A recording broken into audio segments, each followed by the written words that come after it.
Audio check 1 2 3. Audio check 1 2 3.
Good afternoon. Hello, hello. Can I please ask the honorable delegates to take their seat, and country representatives, please?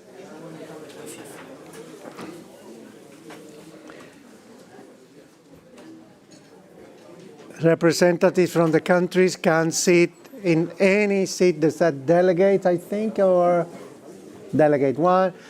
It's kind of complicated today because I see some nameplates for countries and I see some plates for delegates. So it should be all delegates or should be all country names? Not good. We apologize for that inconvenience. Thank you. But let's start anyway. We apologize, but as you know, we were also working in the Directing Council, and we are very well advanced in the agenda. It is my honor to moderate the fourth and last briefing session, advancing the health equity agenda in the Americas. And this is very important. This is a top priority. So I thank you for attending. Today we will have a panel of ministers with the Honorable Minister of Health of Belize, the Vice Minister of Health of Bolivia, and the Head of Office of Cooperation and International Affairs of the Ministry of Health of Chile. So we expect a very lively and very good, rich discussion. We are going to start with opening remarks from the Director of the Pan American Health Organization, Dr. Jarbas Barbosa. And without further ado, Dr. Barbosa, the microphone is yours. Thank you. Thank you, Marcos. These days have been very busy for all of us, so I think that leaving the Directing Council session, coming to the technical brief, but I think that this is also the best way to have you all here around these very important topics that we are discussing during these technical briefings. And today is one really very important topic for all of us. I want to welcome the Honorable Minister Bernard Belize, the Vice Minister of Promotion, Epidemiological Surveillance and the Interculturality of Bolivia, Dr. Maxi Enriquez Nava, Dr. Raquel Child, Head of Office Cooperation and International Affairs, the Ministry of Health of Chile. Thank you for joining us today to discuss one of the most important and challenging issues that we face in our region when it comes to health equity. The region of the Americas is one of the most unequal regions in the world. Almost 7% of the region's wealth is in hands of 10% of the population. Since 2015, the region has been experiencing a deterioration in welfare levels, a stagnation in educational attainment, and a rise in poverty rates. The COVID-19 pandemic exacerbated and highlighted these inequalities with a great impact on health and a healthy future for our populations.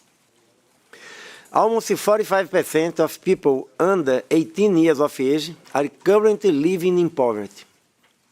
In 2022, hunger affected 56.5 million people in the region, 49.5 million in Latin America, and 7.2 million in the Caribbean. And this number has grown by 30.2 million since the outbreak of the COVID-19 pandemic.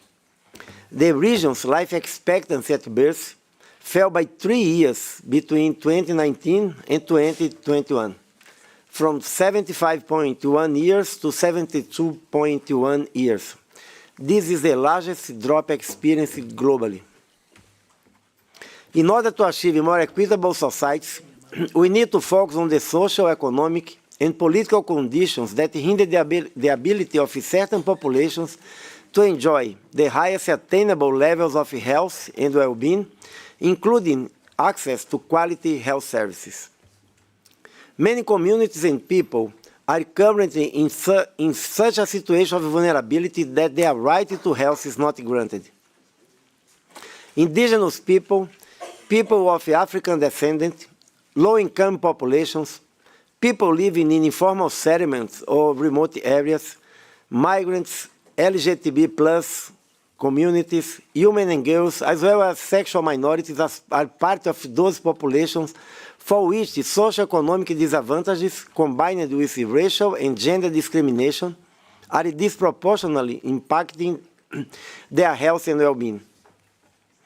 Health equity is at the heart of what we do at PAHO. It's embedded in the Sustainable Development Goals, central to PAHO's strategic plan, and is key to the 5 strategic pillars I announced at the start of my tenure as regional director. Member states adopted several mandates to improve health equity in the region, yet the progress towards equity has been limited and slow. With approximately 6 years remaining until the end of the commitments towards the SDGs, we need more urgent and better actions to reduce health inequities. Initiatives and strategies that address social determinants of health and health inequities, including gender, equality, and ethnicity, are good examples of how we can make our health systems and programming more equitable with human rights as a guiding principle.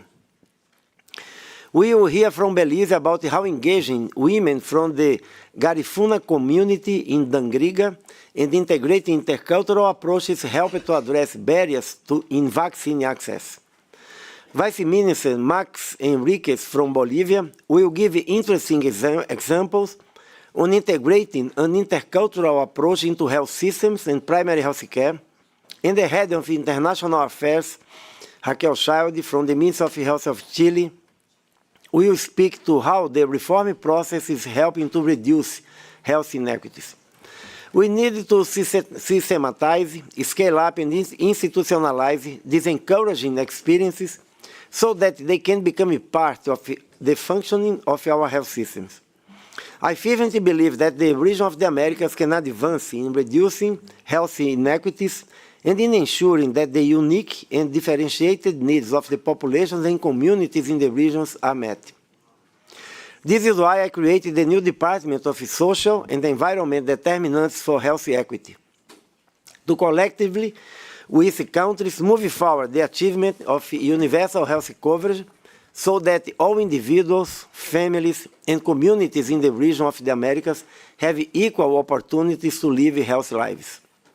I'm looking forward to hearing the experiences from our distinguished panel members on how they are achieving more healthy equity in their countries, and I hope that their stories can serve as an inspiration and example for others. I now hand back the floor to our Assistant Director, Marcos Espinal, who will moderate the session. Thank you. Thank you very much, Dr. Barbosa, for setting the tone and this very important briefing about equity. Now let's hear from a video, voices from populations in situation of vulnerability, so you can start experiencing or seeing the nature of this problem. Thank you. Can we have the video, please? Yes. Thank you.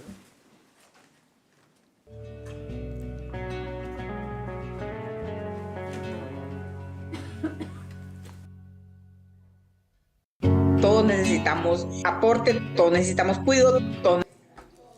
We all need everything, and there are several problems that we've been facing for many years now. Nobody, absolutely nobody, is immune to racism and inequality. We are discriminated all across the board, first for being migrants, secondly for being a woman, and thirdly because it is said that domestic workers didn't go to school. Dealing with the unique specific circumstances faced by Afro-descendants is also facing the health situation of all our societies. There is a basic need in order to have public policies related with the indigenous peoples and their health, which is essential.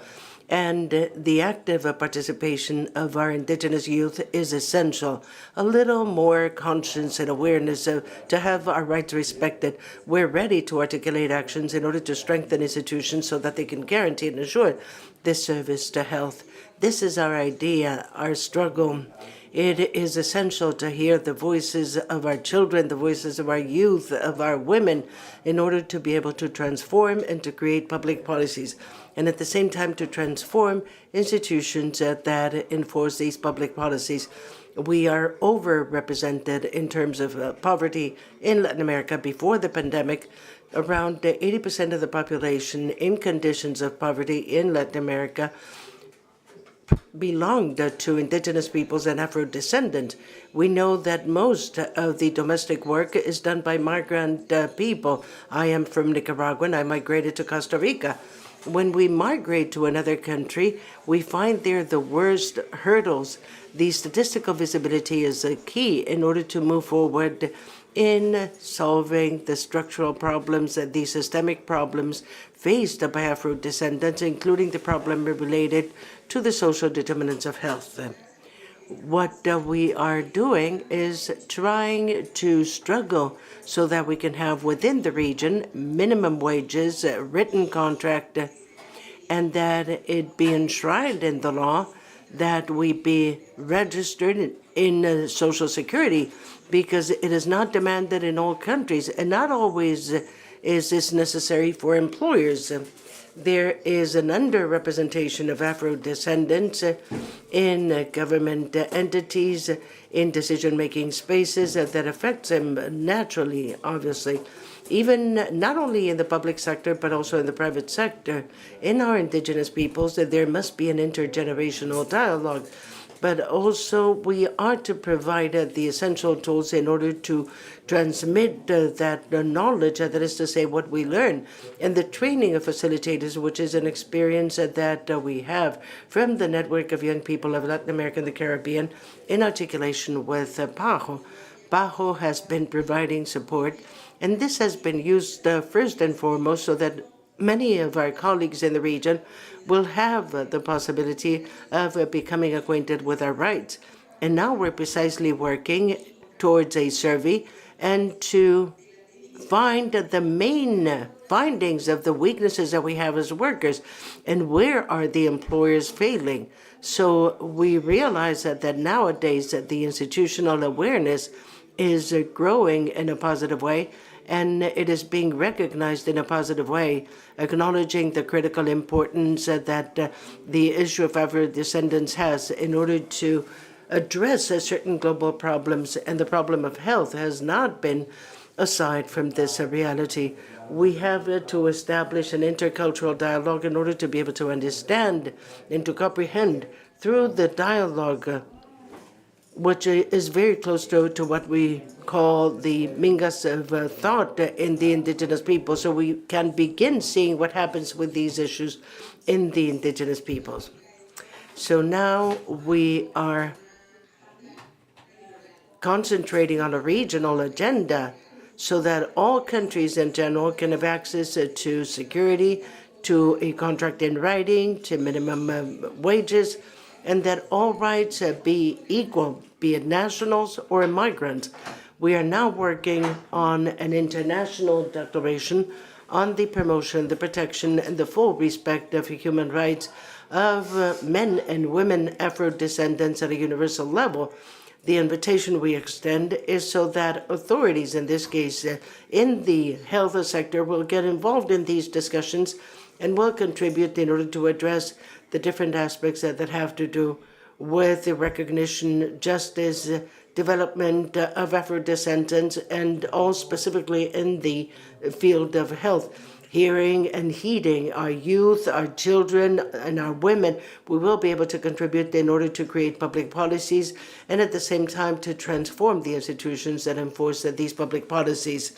We're giving due value to Afro-descendant traditional medicine that not only has an impact in terms of medicine proper, but it also leads us to the need for preserving these cultural surroundings, these ecosystems where these populations live. And obviously, where we find that there's wealth in terms of biodiversity, medicinal plants, and to try to raise awareness amongst our employers, it is very difficult, but that's our idea, that's our struggle, that one day we will at least be able to raise the percentage of people that have a little more awareness and will respect our rights.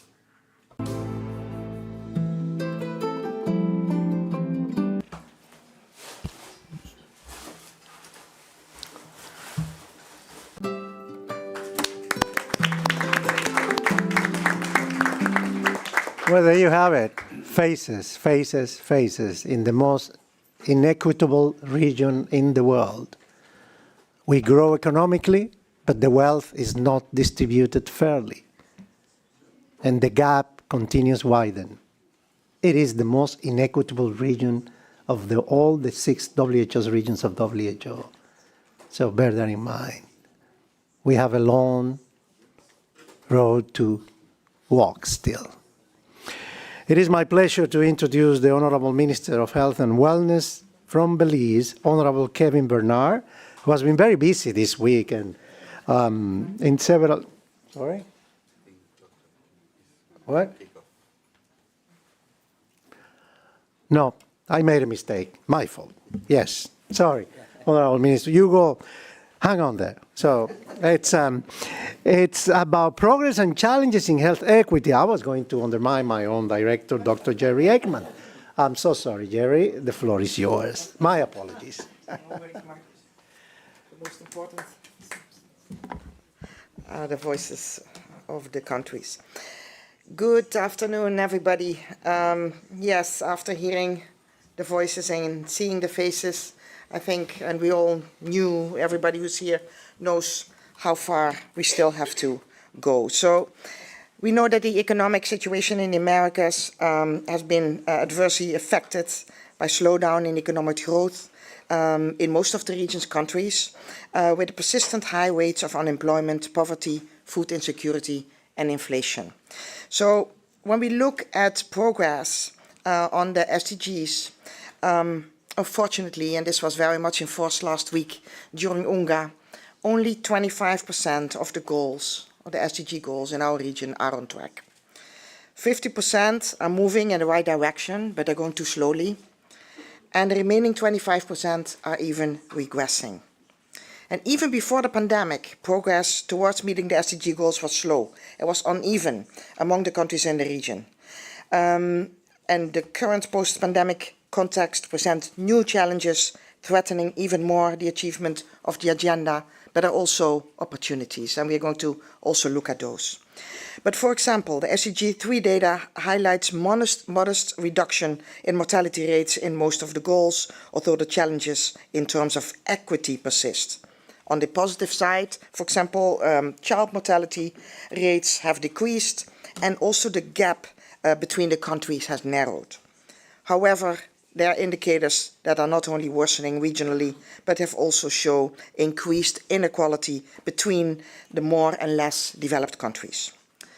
So to meet the SDG 3 targets, we've talked about that. Last year, the region adopted a policy about that. It's necessary to advance action on the interconnected SDG agenda. It's not possible to just focus on the health SDG to advance. And it's important to not only improve the health levels in the countries, but also to reduce the inequities, which require an intersectoral approach and working with territories and communities in situation of vulnerability. And in this context, I want to highlight that vulnerability is not considered in terms of the individual attributes of people, but as the result of the condition in which people and communities live. Vulnerability in health is expressed through an increased likelihood of health problems, the accumulation of health exposures, and the damages and negative impact on well-being over time. And again, it underscores the need for an intersectoral approach to improve health outcomes and health equity in the region. But I would like also to focus our attention on a critical, important issue. Health inequities are per definition unfair and avoidable. And the examples exist that I'm going to give a few of, by no means exhaustive, of effective interventions that have been implemented to address health inequities. Let me start through the life course with the young ones. Investing in health and well-being of children from an early age is essential to ensure a healthy and an equitable future. Early development programs for children and adolescents have proven to be highly effective in reducing inequalities. For example, several countries in our region have implemented successful early development programs. We all know Chile Crece Contigo from Chile, De Cero a Siempre from Colombia. And these programs have shown that intersectoral action can and have improved our children's health, their well-being and their development, enabling a more equitable future by investing in them from an early age. There's also an interesting example, a study from Jamaica, where we found that over a period of 20 years, children from poor families who received quality stimulation at an early age ended up earning 25% more as adults than of children who did not benefit from those interventions. And what is very important here, that these kind of interventions can break the cycle of poverty. When we move up in the life cycle, recognizing the intimate relation between employment and health, promoting entry-level quality jobs is one of the examples where we can also make impact. I'm putting a lot of emphasis on actions of other sectors, because that's really important, of course, to move the equity agenda. But I'm also going to give some, I'm going to talk a little bit more also about what the health sector themselves can do. So promoting entry-level quality jobs for youth is crucial to prevent precarious trajectories in the labor market. An example from Peru, having a high-quality job as a young person increased 12% the probability of having a high-quality job later in life, closely related to better work benefits, better pay, more job satisfaction, more stability, and all of this, of course, extremely important for the health and well-being of the workers and their families. In the region, policies to address the problem of occupational insertion faced by young people, especially at the beginning of their careers, have been implemented since the 1990s, with different results of sustainability and results. Some examples are youth employment on youth employment promotion strategies are Proyecto Joven from Chile and Peru, training for the work on focus of employability, Jóvenes en Acción in Colombia, Mi Primer Empleo in Mexico, and labor legislation on first employment. For example, La Ley de Aprendices in Brazil, the youth labor regime in Peru, and also more recently, some countries such as Canada and Uruguay have focused on the quality of employment in addition to occupational insertion. Uruguay, for example, has the Ley del Empleo Joven, and it has made it possible to strengthen labor relations and the rights of young workers, regulate the employment market, include wages, and actively promote the empowerment of workers in the exercise of their own rights. And as was said very clearly by our representative of the informal workers, this is really extremely important for health. For an informal worker, not having health means no income, and income is obviously very strictly linked to possibilities for moving up. As we age, access to care and social protection becomes an increasingly important determinant of health. Ensuring that older people have access to adequate health care, but also proper retirement pensions to ensure a decent life, among other social benefits, is essential to reduce inequities at this stage of life. Again, an example here is the National Strategy for Healthy Aging of Costa Rica, whose main line is the multi-sectoral commitment to healthy aging based on the life course, focusing on addressing the social determinants of health of the elderly, going beyond the action of the health sector through intersectorial action. Then I think what is important here is to show, please, next, that change is possible. Change is possible to achieve significant progress in reducing health inequities by addressing them throughout the life course by implementing adequate social policies. And Finally, action on social determinants of health does not happen only outside of the health sector, which is very often thought. I want to highlight the vital importance of incorporating the social determinants of health approach in our clinical or in our disease programs, especially in primary health care. We know that health is not shaped by health services, but to a very large extent by their communities, by their social environments. So working to reduce health inequities and address social determinants is not only an ethical imperative, but it's also a matter of effectiveness by making our programs and systems more effective by reaching people that we normally do not reach. I want to give here a last example. In Chile, to better understand why their cardiovascular program did not have the expected results, an analysis of equity was carried out, and we saw that an important group of the population was not being reached, the informal workers without social protection who did not regularly attend health services. So addressing the social determinants of health of non-communicable diseases in this case and identifying the barriers to achieving adequate levels of effective coverage of our programs are key steps to improve the capacity for prevention, for diagnosis, for treatment and the control of a range of diseases such as cardiovascular diseases, chronic respiratory diseases, mental health, etc. Tools like Innovate can help countries with this process. Finally, without acting on health equity and without acting on our social determinants, on the social determinants of health, it will be difficult, if not impossible, to achieve better health, to achieve well-being for all, and to honor the right of health for everybody. Thank you very much for attention, and back to our moderator. Thank you.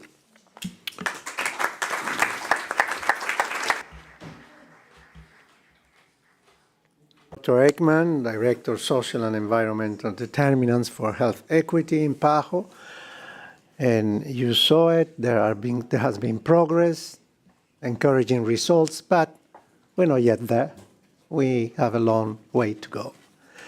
So now, now it is my distinct pleasure to introduce Minister of Health and Wellness of Belize, the Honorable Kevin Bernard, who is going to address you on working with women's organization and community engagement processes for reducing hesitancy against the COVID-19 vaccine. Honorable Minister, the floor is yours. Thank you.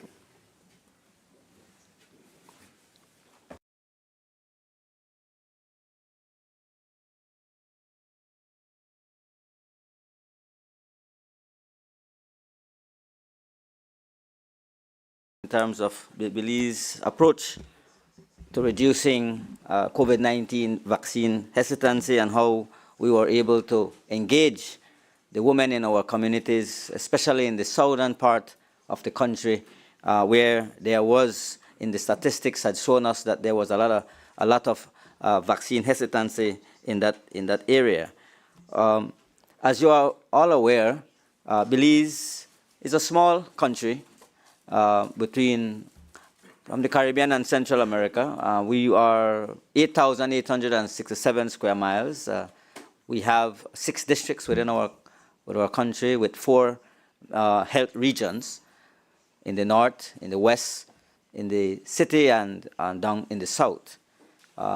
We are one of the only English-speaking country in Central America. We have a multi-ethnic population, and I will get into that when I explain the purpose of us engaging the women down south. We have the Creole, the Mestizo, the Garifuna, as Director has mentioned, the Maya, East Indian and Mennonite and Asian population. Small population of a little over 440,000 persons living in the country. Now, when you look at the statistics for Belize in 2021, you will notice, and I'm just highlighting here the statistics on women that were able to, we were able to target in terms of vaccination. You will find that 54% of our women were vaccinated in that first year, immediately after the COVID hit us. And in 2022, we gained another 4 points on that at 58.1%. And 2023, of course, the COVID-19 no longer is a pandemic, but has been declared an endemic and has seen reduction, and the hesitancy still occurs, and I'm sure it happens across the region. But I must say that in terms of the work we were able to do, it required a lot of engagement. It required, in order for us to advance the health equity agenda, as this team is about, and to reduce the vaccine hesitancy among women, we had to utilize our community health workers, but we also engage women organizations. And there is one organization in the South that was able to work along with the Ministry of Health to ensure that we were able to target our women in these vulnerable areas, especially in Toledo and the Dangriga area, where the Garifuna community and the Mayan community, from the numbers we saw that they were very, very low in terms of the vaccine uptake. And so the initiative to go out there to spread the education awareness, to ensure that we are able to target our women, especially pregnant women, because we saw where in the first instance we had deaths in women that were pregnant from COVID. The Ministry of Health decided to ramp up its initiative and target women in those areas, especially down south. And so here I'm just highlighting the phases that we did in terms of who we targeted first: our healthcare workers, persons over 60, persons with special needs. Then we went into our teachers and police officers, our judiciary and National Assembly members, and of course the tourism sector. And in all of this, we ensured that we targeted our women, especially. And so it just lists the various phases that we had. Now, what we also did was to try, in order for us to be able to get our population vaccinated, we had to send out messages. Apart from just putting out the statistics, we ensured that messages and information were out there to ensure that we could get them to be vaccinated. So here is an example where we placed out there an unvaccinated person is 24 times more likely to die compared to a person with complete primary series of vaccine. And these were targeted to women, targeted to our pregnant women, targeted to our young female as well, and of course the wider population in Belize. We had, as the statistics shown, in the year 2021, the Delta wave increased the maternal mortality rate by 6 times. And so we had to ensure that we targeted our females, especially our women. And so these are some examples that we did, ensuring that we ramped up our campaign. And we also had to take into focus the fact that we had to have, because of the mixed cultures that we had to have culturally sensitive in messaging that goes out. And that was crucial to develop, because we had to ensure that in certain pockets of our communities, there are certain people with certain beliefs, there are certain people with certain values and concerns. And so we had to look at all of these things in terms of addressing those issues. And so from the Belize perspective, we were engaging, and you will see here in the slides images of where we went down in the Dangriga community, the southern community, through the Ministry of Health and Wellness. And of course, what we did was to try and ensure that we could empower our women through these healthcare services, and making sure that they were also benefiting from accessing the healthcare services, especially the vaccination that we needed them to get. And from a country's perspective, we have been able to ensure that we are at around the 58% of our population was able to be fully vaccinated. And I think that's a high target. And when you look at the target population that we targeted from age 5 and above, we were able to have a high rate of about 72%, I believe, that we were able to do. So what we did in terms of the engagement with POA, and POA stands for the Productive Organization for Women in Action.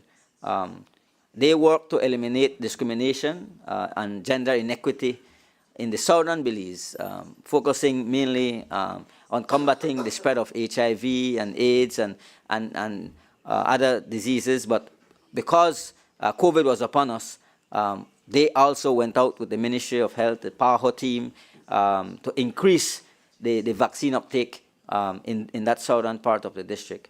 Young persons were trained, young women were trained. We did a lot of home visits along with POA in the rural communities to conduct, allowing these families to have access to the information, and they were able to sit and ask necessary questions and get response from the Ministry of Health team along with the group from POA. And so it's community engagement that we felt allowed us to be able to have seen a major increase in the uptake. And again, as I said, we had to tailor our outreach in terms of that sector of the community. There was a lot of training and capacity building that was done, working together with these groups. And so we were able to address some of the barriers that we saw. And so POA worked closely with the Ministry of Health and Wellness to ensure that these outreach programs were organized in locations that people had easy access to. Mobile vaccination clinics. We offered transportation support to these persons so that we could get them to come into because they live in very remote areas. And so the ministry had to ensure that persons were more hesitant in going to the health center, which is miles away on very rough roads. So we had to get out there. We went into the communities, set up mobile sites, and work along with these groups. And so with all that, we were able to ensure that we target our community. And so that's some of the experience I wanted to share in terms of what Belize did in ensuring that our women were vaccinated, and we targeted our women. And I want to encourage that. And just as we have that 58%, we continue to ensure that we continue to work hard in that community, in those certain communities, with our female, so that they can all be part of the services that we provide. And to, as our motto says, providing quality healthcare to all. So thank you very much.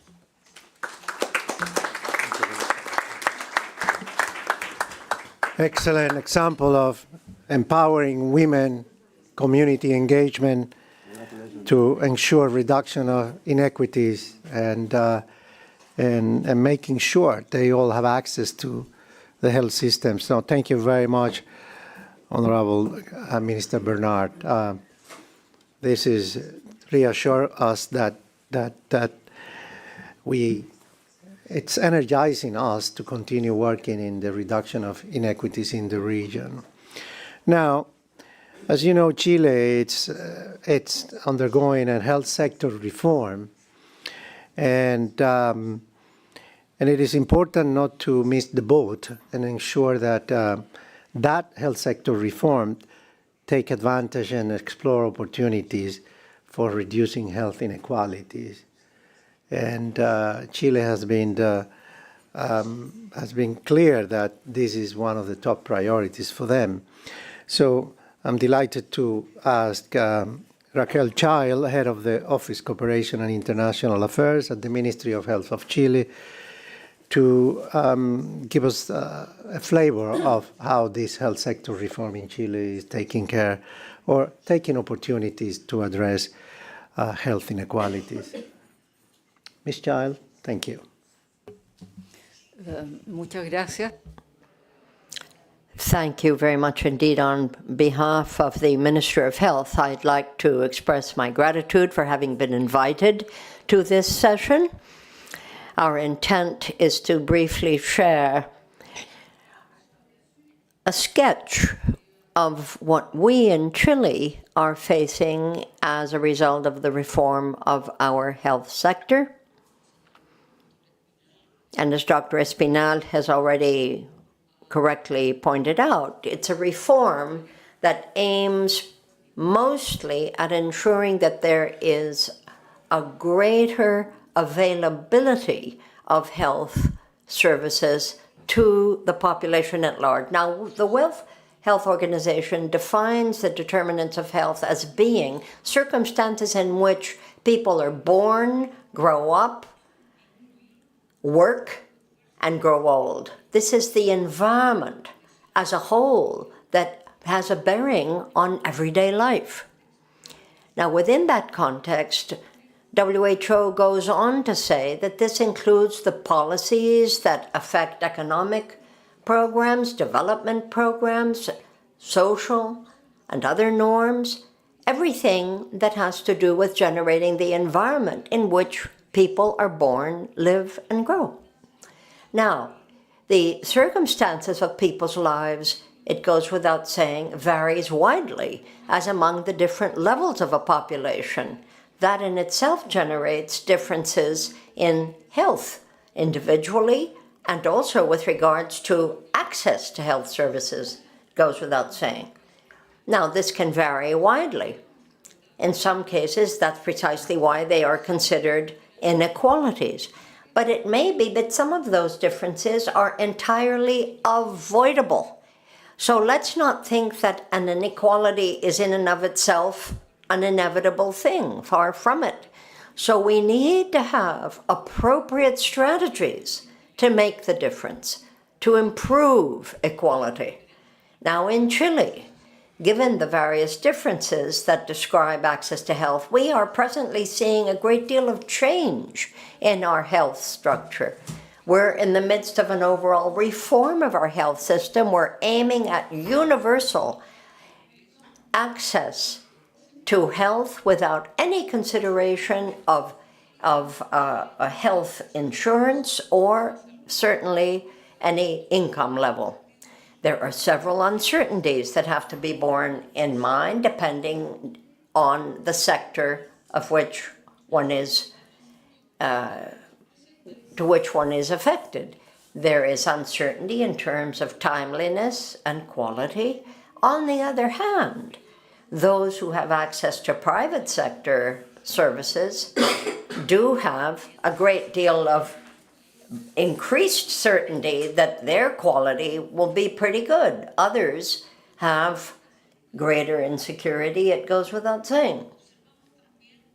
We also have noted quite different situations as to the health quality factors in the different social groups, whether we stratify them per income, occupation, education, or you pick whatever variable you want from a socioeconomic standpoint. For instance, infantile mortality, where our country approximates in that regard that of the more developed countries, show that at the lower income levels, you have a level of infantile mortality that looks a lot like the ones that we have at higher income levels, surprisingly.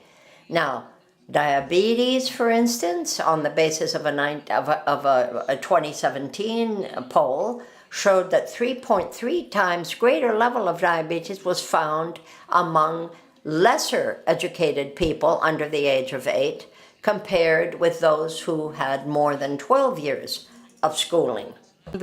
According to the latest disability study that was carried out in 2022, 17.6% of the population in Chile has a level of disability, and this figure is even greater in women, 21.9% compared to men. So as you can see, this is a significant level of inequality.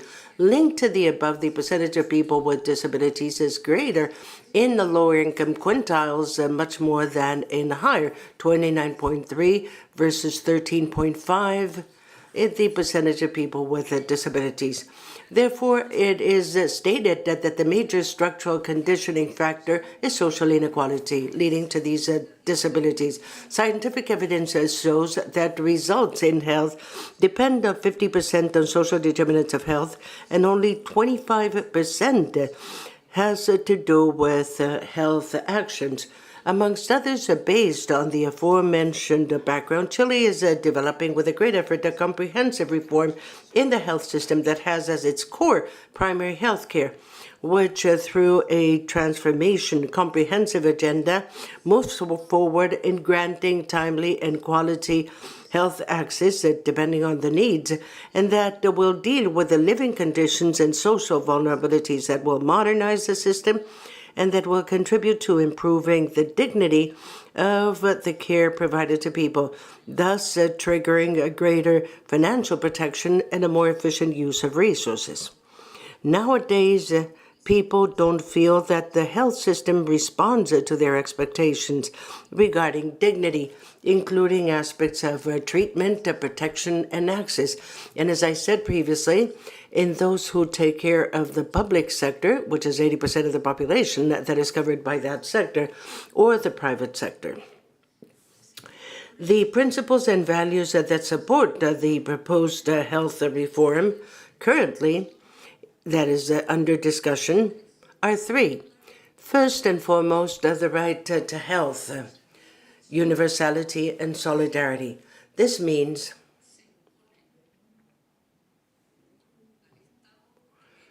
the state is imposed duties in the health sector for the entire population without any discrimination, but with an intensity that is proportional to the level of inequality. This will enable us to go through a nominal universality from a nominal universality through an effective universality. Secondly, the next principle is that of social freedom and justice. Freedom exists on the basis of the existence of equality and justice. And when opportunities arise in order to select from amongst the real alternatives, nowadays in Chile, the population, and I would say 80% of the population that is covered in the public sector and getting services in the public sector have difficulties in selecting between real alternatives.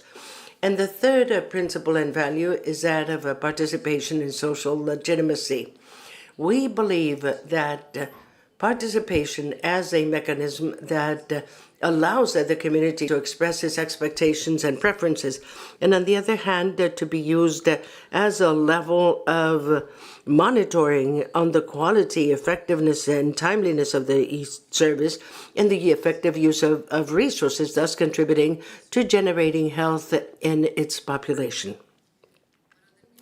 To conclude, we hope to be able to see that in the future directing councils of PAHO, we will be ready to report on the progress achieved with our reform process that will modify access to health with the population in the country based on universal primary health care that is accessible and of a resolution. Thank you. Muchas gracias. Thank you very much, Dr. Child. And I will continue in Spanish for those of you who have to wear headsets. And this, we balance things out. We move a little bit. And now Dr. Max Enrique Nava is the Vice Minister for Promotion, Surveillance, Epidemiological Surveillance, and Interculturality from Bolivia. And he will be speaking about how to have an intercultural and integrative approach in the health system, results and processes. Dr. Nava, Dr. Enriquez Nava, you have the floor. It is a pleasure to have you with us.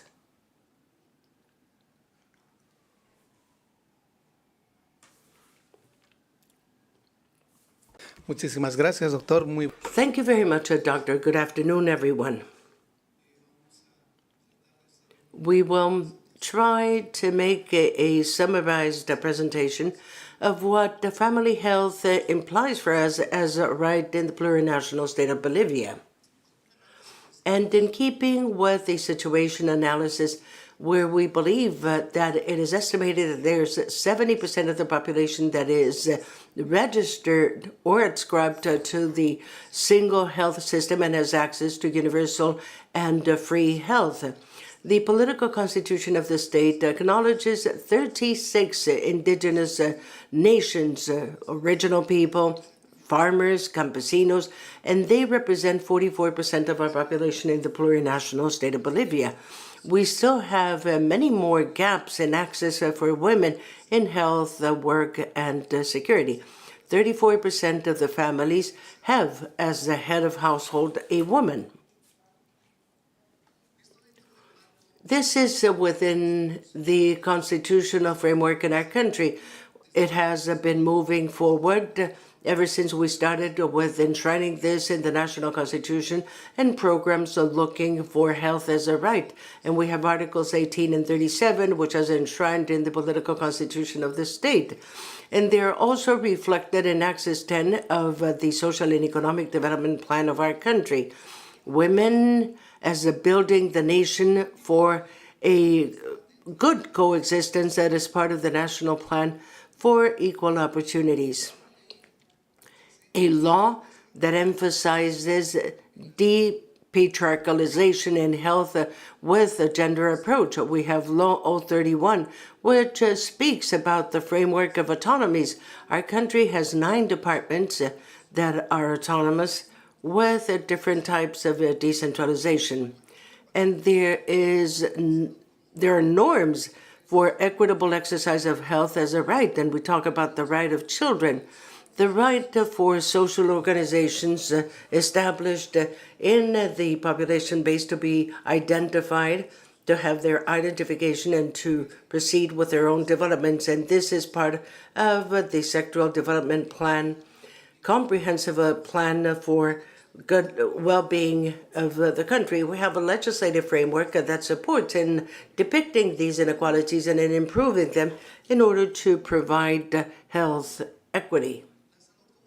Health as a human right is inalienable and imprescriptible in our country, individual and collective, essential for the effective enjoyment of all the other human rights, and its a guarantee is a duty of the state and a social responsibility.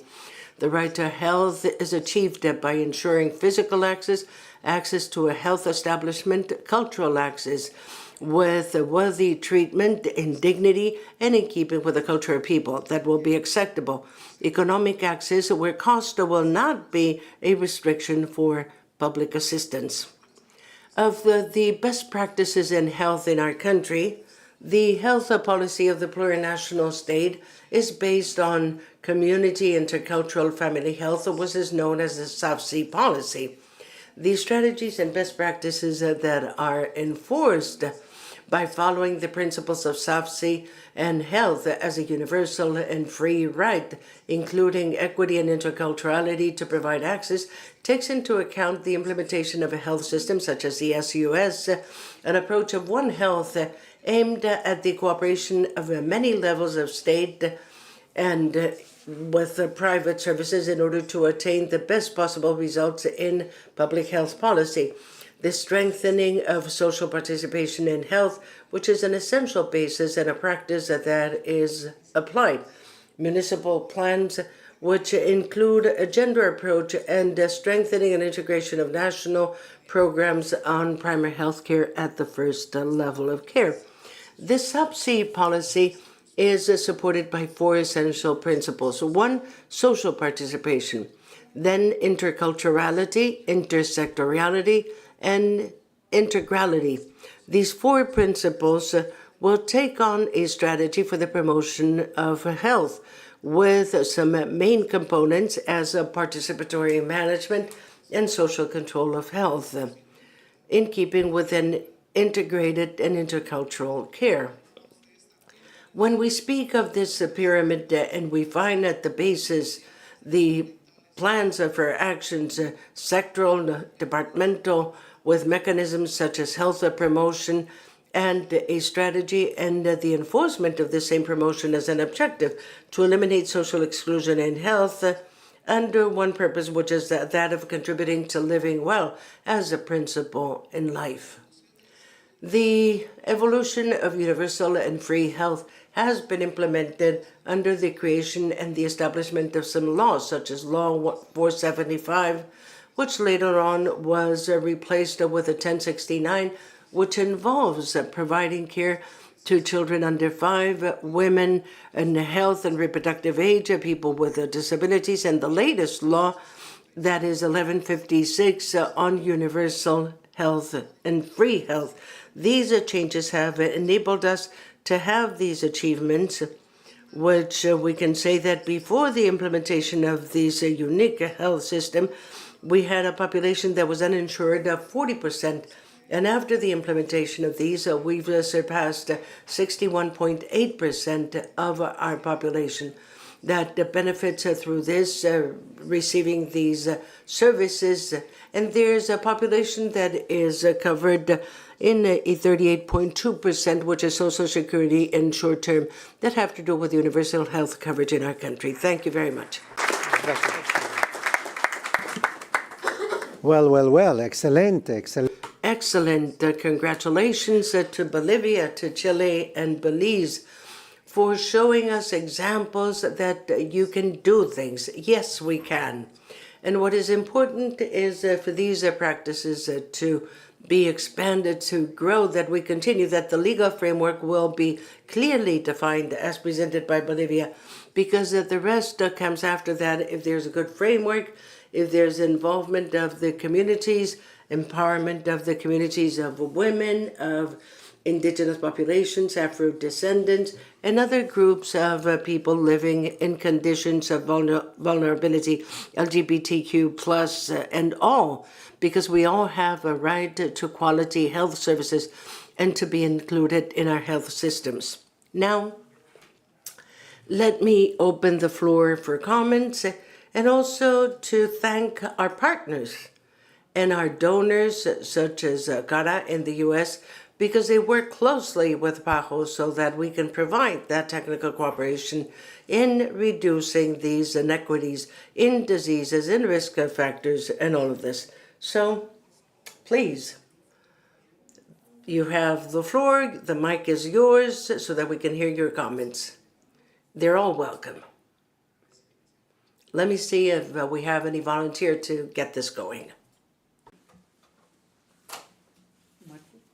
Chile de nuevo. Chile once again. One question that I'd like to address to the minister from Belize.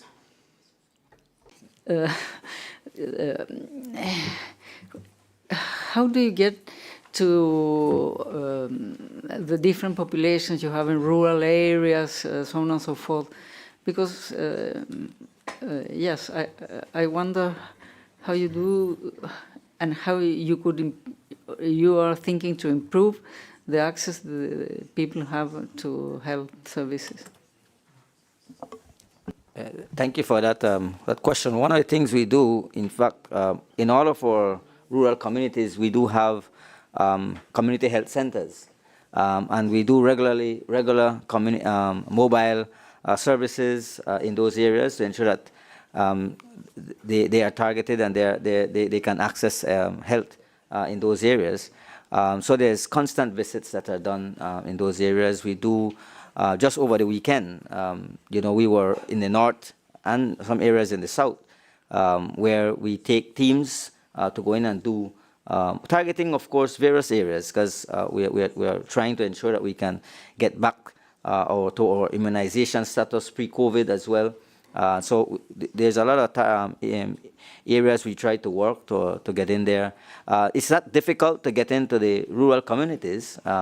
As I said, we do have, in the regions, we do have major facilities, but then we ensure that there's community health centers in every area. We just recently increased the salary for our community health workers. As you know, they are the first person in those communities that somebody will seek to help from. And so in order for us to be able to attract more of these persons and train them to be able to provide those basic services to our residents, then we were able to get more to come on board as well.